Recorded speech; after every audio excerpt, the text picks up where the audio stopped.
পারস্য উপসাগরের নীল জলরাশি যেন এখন তপ্ত বারুদ, আর মধ্যপ্রাচ্যের আকাশে ডানা মেলছে এক অনিশ্চিত কালো মেঘ। পুরো ভূ রাজনীতি এখন এক জটিল গোলকধাঁধায়। কিন্তু সংঘাত কি কেবলই রণাঙ্গনে, নাকি এর গভীরে লুকিয়ে আছে ক্ষমতার কুৎসিত খেলা আর অস্তিত্ব রক্ষার লড়াই? বারুদ আর বিবাদের এই অস্থির পৃথিবীতে খবরের পেছনের সত্যটুকু খুঁজে বের করাই আমাদের কাজ।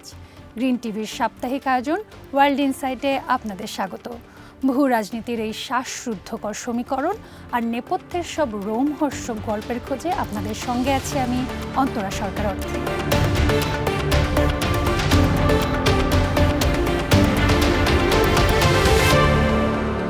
ইরানের সঙ্গে চুক্তিতে স্বাক্ষর করতে পাকিস্তানে যাওয়ার ইচ্ছা প্রকাশ করে মার্কিন প্রেসিডেন্ট ডোনাল্ড ট্রাম্প বলেছেন, তেহরান তাদের সমৃদ্ধ ইউরেনিয়াম হস্তান্তর সহ প্রায় সব কিছুতে রাজি হয়েছে। এদিকে ট্রাম্পের যুদ্ধবিরতি ঘোষণার 1 ঘন্টা না পেরোতেই লেবাননে হামলা চালিয়েছে ইসরায়েল। ওদিকে মধ্যপ্রাচ্যে শান্তি ফেরার সম্ভাবনা তৈরি হয়, কমেছে জ্বালানি তেলের দাম। বৃহস্পতিবার হোয়াইট হাউসে সাংবাদিকদের মুখোমুখি হন প্রেসিডেন্ট ডোনাল্ড ট্রাম্প। তিনি বলেন, ইরানের সঙ্গে একটি চুক্তি করা এখন সময়ের ব্যাপার। যদি চুক্তি হয় তবে নিজে পাকিস্তানে যাবেন বলে জানান ট্রাম্প। বলেন, তেহরান তাদের সমৃদ্ধ ইউরেনিয়াম হস্তান্তর সহ প্রায় সবকিছুতে রাজি হয়েছে। এই নিয়ে আলোচনার অগ্রগতি সন্তোষজনক বলেও জানান ট্রাম্প। এদিকে হোয়াইট হাউস জানিয়েছে, দ্বিতীয় দফা বৈঠকের বিষয়ে কথাবার্তা চলছে। এবারের আলোচনা পাকিস্তানি হতে পারে। ট্রাম্পের যুদ্ধবিরতি ঘোষণার 1 ঘন্টা না পেরোতেই লেবাননে হামলা চালিয়েছে ইসরায়েল। লেবাননের জাতীয় সংবাদ সংস্থা এনএনএ জানায়, দক্ষিণাঞ্চলীয় খিয়াম ও দিব্বিন শহরে ইসরায়েলি গোলাবর্ষণ অব্যাহত রয়েছে। এমনকি ওই এলাকায় মেশিনগানের গুলিবর্ষণ সহ ব্যাপক সামরিক তৎপরতা চালানো হচ্ছে। বৃহস্পতিবার ট্রুথ সোশ্যালে এক পোস্টে লেবানন ও ইসরায়েলের মাঝে 10 দিনের যুদ্ধবিরতি চুক্তির ঘোষণা দেন আমেরিকার প্রেসিডেন্ট ডোনাল্ড ট্রাম্প। এরপরই লেবাননের রাজধানী বৈরুতে উৎসবে মেতে ওঠেন নাগরিকরা। যুদ্ধবিরতি শুরুর সঙ্গে সঙ্গে রাজধানী বৈরুত জুড়ে ফাঁকা গুলি ছুড়ে এবং গ্রেনেডের বিস্ফোরণ ঘটিয়ে আনন্দ প্রকাশ করেন। হরমুজ প্রণালীতে অচলাবস্থার জেরে তেলের সরবরাহ অনিয়মিত হয়ে পড়ায় ইউরোপের বেসামরিক ও বাণিজ্যিক বিমান চলাচল খাত গুরুতর হুমকিতে পড়তে যাচ্ছে। বর্তমানে ইউরোপের দেশগুলোর কাছে যে পরিমাণ জেট ফুয়েলের মজুদ আছে তা দিয়ে বড়জোর 6 সপ্তাহ চলা সম্ভব হবে। এদিকে ইরান আমেরিকা চুক্তি সইয়ের সম্ভাবনা ও ইসরায়েল লেবানন যুদ্ধবিরতির ঘটনায় বিশ্ববাজারে কমেছে তেলের দাম। এশিয়ার বাজারে ব্রেন্ট ক্রুড বা অপরিশোধিত তেল দাম কমেছে 1% বেশি। এতে ব্যারেল প্রতি দাম $98 নেমে এসেছে। যুক্তরাষ্ট্রেও তেলের দাম কমে $94 নিচে নেমেছে।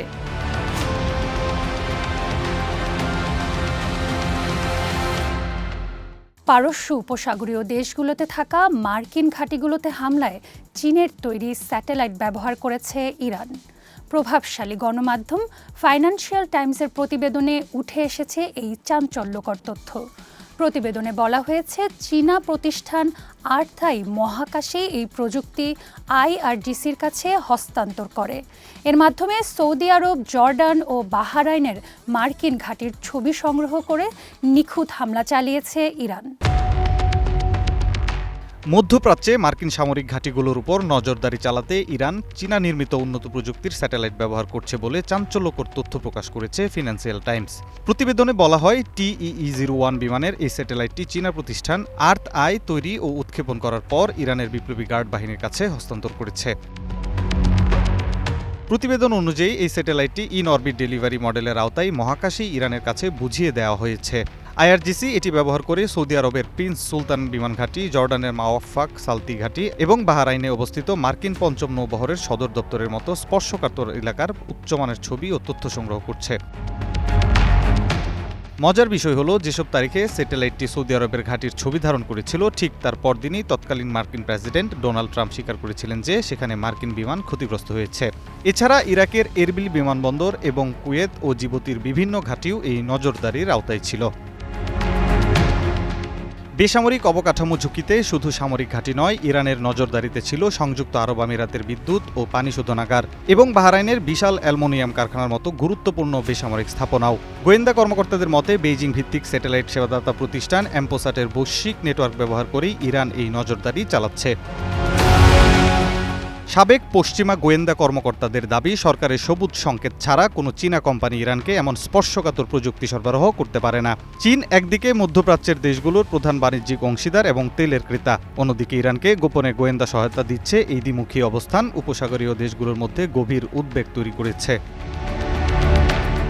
এর আগে রাশিয়ার কাছ থেকেও ইরান এ ধরনের গোয়েন্দা তথ্য সহায়তা পেয়েছে বলে খবর বেরিয়েছিল। তবে চীন বা ইরান কেউই এখন পর্যন্ত এই প্রতিবেদনের বিষয়ে কোনো আনুষ্ঠানিক মন্তব্য করেনি। মধ্যপ্রাচ্যের চলমান উত্তপ্ত পরিস্থিতিতে এই স্যাটেলাইট সংযোগ সংঘাতের মাত্রাকে আরও জটিল করে তুলতে পারে বলে আশঙ্কা করা হচ্ছে।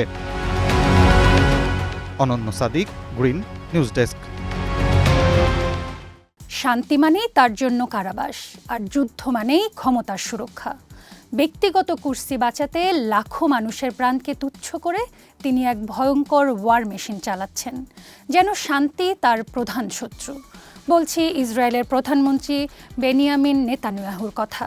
নিজের দুর্নীতি ও ফৌজদারি মামলা থেকে বাঁচতে যিনি মধ্যপ্রাচ্যকে পরিণত করেছেন ভয়াবহ এক অগ্নিকুণ্ডে। সমুদ্রের তলদেশে কিছু প্রজাতির হাঙর আছে যাদের জীবন মানে অবিরাম সাঁতার কাটা। তারা যদি এক মুহূর্তের জন্য থেমে যায় তবে তাদের মৃত্যু অনিবার্য। ঠিক তেমনি আধুনিক বিশ্ব রাজনীতির রঙ্গমঞ্চে ইসরায়েলি প্রেসিডেন্ট বেনিয়ামিন নেতানিয়াহুর রাজনৈতিক অস্তিত্ব আজ টিকে আছে কেবল যুদ্ধের উত্তাপে। শান্তি সাদা পতাকা তার জন্য পরাজয়ের বার্তা বয়ে আনে, আর বারুদের ধোঁয়াই তাকে দেয় দীর্ঘজীবী হওয়ার টনিক। 2026 সালের এই উত্তাপ এপ্রিলে এসে প্রশ্নটা আরও প্রকট হয়ে উঠেছে। নেতানিয়াহু কি মানুষের জন্য যুদ্ধ করছেন, নাকি নিজের কুর্সি বাঁচাতে পুরো মধ্যপ্রাচ্যকে এক মহাপ্রলয়ের দিকে ঠেলে দিচ্ছেন?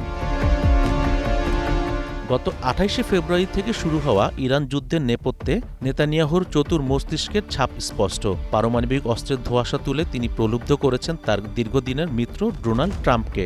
ট্রাম্প যখন ইরানের সঙ্গে 14 দিনের সাময়িক যুদ্ধবিরতির সায় দিলেন, তখনই সারা বিশ্ব স্বস্তির নিঃশ্বাস ফেললেও নেতানিয়াহুর কপালে দেখা দিয়েছিল চিন্তার ভাঁজ। কারণ যুদ্ধবিরতি মানেই হলো তার ব্যক্তিগত ঢাল সরে যাওয়া। অভিযোগ উঠেছে, পাকিস্তানি ইসলামাবাদে যখন শান্তির আলোচনা চূড়ান্ত পর্যায়ে ছিল, তখন নেতানিয়াহুর একটি ফোন কলই ভণ্ডুর হয়ে যায় টানা 21 ঘণ্টার কূটনৈতিক প্রচেষ্টা। নেতানিয়াহুই ইসরায়েলের ইতিহাসে প্রথম প্রধানমন্ত্রী যিনি ক্ষমতায় থাকাকালীন ফৌজদারি অপরাধের মুখোমুখি।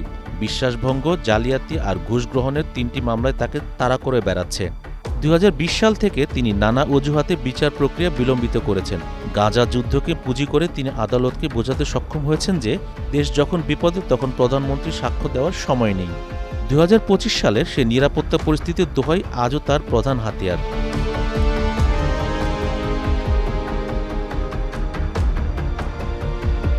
মধ্যপ্রাচ্যের তপ্ত সংঘাত থেকে নিচ্ছে ছোট্ট একটি বিরতি। ফিরছি কিছুক্ষণ পরেই, সাথেই থাকুন।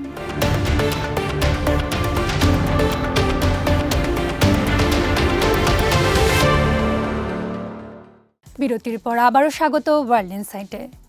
যুক্তরাজ্যে বসবাসের অনুমতি পেতে এক শ্রেণীর অভিবাসীদের সমকামী সাজার চাঞ্চল্যকর জালিয়াতি ফাঁস করেছে বিবিসি। অসাধু ল ফার্মগুলো মোটা অঙ্কের বিনিময়ে বানোয়াট প্রমাণ ও নকল চিত্রনাট্য তৈরি করে দিচ্ছে। বিশেষ করে বাংলাদেশ, পাকিস্তান সহ তৃতীয় বিশ্বের দেশগুলোর অভিবাসীদের টার্গেট করে চলছে এই রমরমা বাণিজ্য। ব্রিটিশ স্বরাষ্ট্র মন্ত্রণালয় কঠোর হুঁশিয়ারি সত্ত্বেও আশ্রয়ের নামে এই নাটক অভিবাসন ব্যবস্থায় চরম বিতর্ক ও বিশৃঙ্খলা সৃষ্টি করেছে। যুক্তরাজ্যে স্থায়ীভাবে বসবাসের স্বপ্নে বিভোর অভিবাসীদের সামনে এখন এক ভয়ঙ্কর জালিয়াতির ফাঁদ উন্মোচিত হয়েছে। বিবিসির এক রুদ্ধশ্বাস আন্ডারকভার অনুসন্ধানে বেরিয়ে এসেছে কিভাবে বাংলাদেশ ও পাকিস্তান সহ বিভিন্ন দেশের অভিবাসীরা কেবল আশ্রয়ের আশায় নিজেদের সমকাম হিসেবে তুলে ধরছেন। এই বিশাল জালিয়াতি চক্রের নেপথ্যে রয়েছে এক শ্রেণীর অসাধু আইনি পরামর্শক ও ল ফার্ম, যারা মোটা অঙ্কের অর্থের বিনিময়ে তৈরি করছে এক একটি বানোয়াট জীবন কাহিনী। বিশেষ করে যেসব আন্তর্জাতিক শিক্ষার্থী বা পর্যটকের ভিসার মেয়াদ শেষ হয়ে আসছে, তাদেরকেই টার্গেট করে এই সুরক্ষা প্যাকেজ বিক্রি করা হচ্ছে। পূর্ব লন্ডনের বেকটন একটি কমিউনিটি সেন্টারে ওরচেস্টার এলজিবিটি নামক এক সংগঠনের অনুষ্ঠানে জড়ো হওয়া 175 জনেরও বেশি মানুষের ভিড়ে প্রকৃত সমকামী বলতে প্রায় কেউই ছিল না। বিবিসির গোপন ক্যামেরায় ধরা পড়েছে অভিবাসন পরামর্শদাতা তানিশা খানের সেই বিস্ফোরক স্বীকারোক্তি, যেখানে তিনি সোজাসুজি বলেছেন কেউই আসল সমকামী নয়, টিকে থাকার এটাই একমাত্র পথ। এই জালিয়াতির জন্য কোথাও বিষণ্ণতার অভিনয় করা হচ্ছে, আবার কোথাও HIV পজিটিভ হওয়ার মিথ্যা তথ্য দিয়ে আশ্রয়ের আবেদনকে শক্তিশালী করার চেষ্টা চলছে। এমনকি সমকামী হিসেবে আশ্রয় পাওয়ার পর নিজের স্ত্রীকে লেসবিয়ান সাজিয়ে যুক্তরাজ্যে আনার পরামর্শও দিচ্ছে এই অসাধু চক্র। অনুসন্ধানে দেখা গেছে 5 থেকে 7,000 পাউন্ডের বিনিময়ে এই পরামর্শকরা শেখাচ্ছেন কিভাবে সাক্ষাৎকারে নিখুঁত অভিনয় করতে হবে। শুধু তাই নয়, সাজানো হচ্ছে ভুয়া যৌন সম্পর্কের প্রমাণপত্র, বানোয়াট ছবি এবং চিকিৎসকের জাল সনদ। এই অনুসন্ধানী প্রতিবেদনটি স্পষ্ট করে দিয়েছে যে আইনি সুরক্ষার আড়ালে একদল মানুষ কিভাবে মানবিকতার সুযোগ নিয়ে অপরাধের জাল বুনে চলেছে। যারা আশ্রয় ব্যবস্থার অপব্যবহার করবে তাদেরকে যুক্তরাজ্য থেকে বহিষ্কার করা হবে বলে জানিয়েছে দেশটির স্বরাষ্ট্র মন্ত্রণালয়।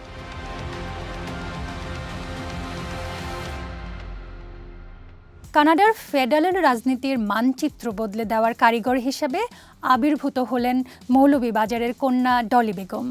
গত সোমবার রাতে অনুষ্ঠিত উপনির্বাচনে ডলি তার স্থানীয় জনপ্রিয়তাকে কাজে লাগিয়ে এক শক্তিশালী জাতীয় ম্যান্ডেটে রূপান্তর করেছেন, যা প্রধানমন্ত্রী মার্ক কার্নিকে উপহার দিয়েছে একটি স্থিতিশীল সংখ্যাগরিষ্ঠ সরকার। চলুন জেনে আসি কানাডার ডলি বেগমের রাজনৈতিক সাফল্যের বিস্তারিত। কানাডার রাষ্ট্রীয় সংবাদ মাধ্যম সিবিসি নিউজের প্রতিবেদন অনুযায়ী বিজয়ী ঘোষিত হওয়ার পর দেয়া প্রথম ভাষণে লিবারেল প্রার্থী ডলি বেগম তার নির্বাচনী এলাকার বাসিন্দা ও প্রয়াত স্বামী রিজওয়ানকে ধন্যবাদ জানান। জয়লাভের পর তিনি জানান, জীবনযাত্রার ব্যয় কমানো, সাশ্রয়ী আবাসন নিশ্চিত করা এবং কানাডাকে একটি ঐক্যবদ্ধ ও সমৃদ্ধ দেশ হিসেবে গড়ে তোলার চ্যালেঞ্জ নিতে তিনি প্রস্তুত। ডলি বেগমের এই জয় প্রধানমন্ত্রীর জন্য আইনসভার সব বাধা দূর করে দিয়েছে। তিনি তার আনুষ্ঠানিক বিবৃতিতে লিবারেল পার্টিতে যোগ দেওয়ার কারণ হিসেবে বর্তমান প্রধানমন্ত্রী মার্ক কার্নির দূরদর্শী নেতৃত্বের কথা উল্লেখ করেছিলেন। মার্ক কার্নির নেতৃত্বে সেই লক্ষ্য অর্জন করতে চান তিনি।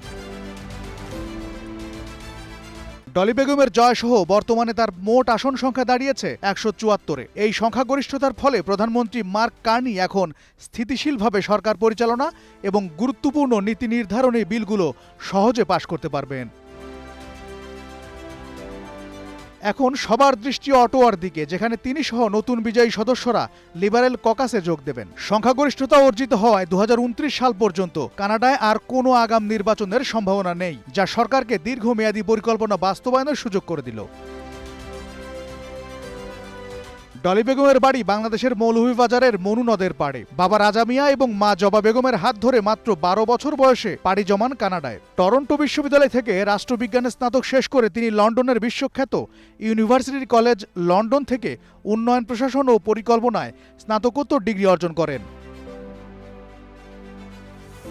দর্শক, অনুষ্ঠান শেষ করব ভিন্ন স্বাদের এক খবর দিয়ে। সমুদ্র মানেই অভিযানের গল্প। সাগরের বুকে কত শত জানা অজানা কাহিনী তৈরি হয়েছে। সেগুলোর কোনোটি বিজয়ের, আবার কোনোটি হারানোর। সাধারণ সেসব কাহিনীর পাশাপাশি সমুদ্রকে ঘিরে রহস্যময় ঘটনার সংখ্যাও কিন্তু কম নয়, যেগুলোতে উঠে এসেছে সমুদ্র ও সমুদ্রের ভাসমান অদ্ভুত কিছু রহস্যজনক জাহাজের গল্প। সমুদ্রের বুকে মানুষের বিচরণের ইতিহাস যতদিনের, জাহাজডুবির গল্প চলছে ঠিক ততদিন ধরে।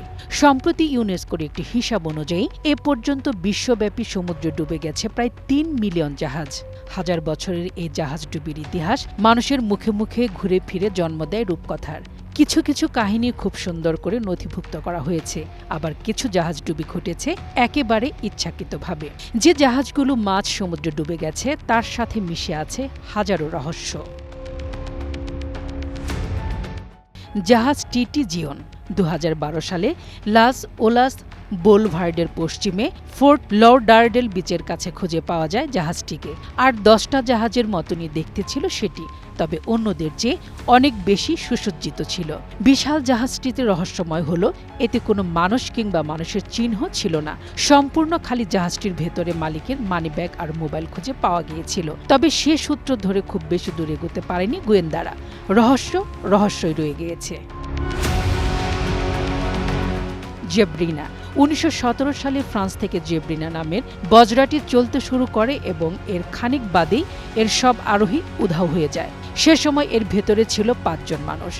মনে করা হয় জার্মানি এই ইউ বুট এসে এর মানুষগুলো পাকড়াও করে নিয়ে যায়।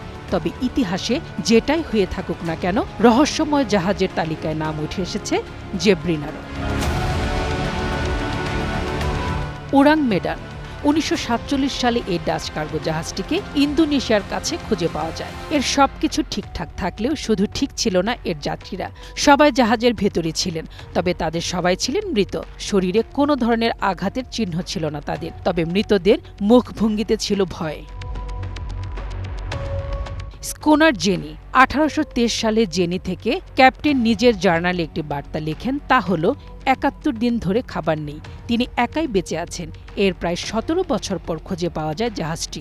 অ্যান্টার্কটিকার প্রচণ্ড ঠান্ডায় তখন জমে গিয়েছিলেন ক্যাপ্টেন। বরফ হয়ে যাওয়া ক্যাপ্টেন তখনও বসেছিলেন চেয়ারে, আর তার হাতে ধরা ছিল কলম। পরে ক্যাপ্টেনের মৃতদেহ উদ্ধার করে যথাযোগ্য মর্যাদায় সমাহিত করা হয়। কোবেনহেভেন জাহাজটি মূলত নাবিকদের প্রশিক্ষণ দেওয়ার কাজে ব্যবহৃত হতো। শেষ 1928 সালে প্রশিক্ষণের কাজে ব্যবহার হয় এটি। এরপর আর খোঁজ পাওয়া যায়নি। কিছুদিন পরে অবশ্য একে পাওয়া যায় এবং ধারণা করা হয় যে এর 75 জন মানুষ সাগরে একটি আইসবার্গে ধাক্কা খায়। তবে ঘটনা তখনই শেষ হয়নি। এরপর বেশ কয়েকবার একই স্থানে হুবহু একই রকমের জাহাজ দেখা গেছে বেশ কয়েকবার। রোজ সিমন্স 1912 সালে ক্রিসমাস ট্রি বহন করা এই কার্গো জাহাজ ঝড়ের কবলে পড়ে ধ্বংস হয়ে যায়। এর অনেক পরের কথা, হঠাৎ করেই দেখা যায় জাহাজটিকে। মারা যাওয়ার আগে একটি বার্তা লিখে বোতলে করে ভাসিয়ে দিয়েছিলেন একজন নাবিক।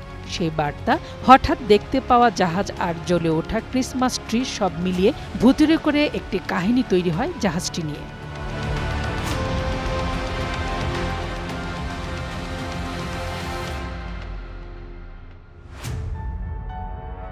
মধ্যপ্রাচ্যের সংঘাত থেকে শুরু করে বিলেতের অভিবাসন জালিয়াতি কিংবা কানাডার রাজনীতির সফলতার গল্প, সপ্তাহ জুড়ে ঘটে যাওয়া প্রতিটি ঘটনারই ভিন্ন ভিন্ন সুর আছে।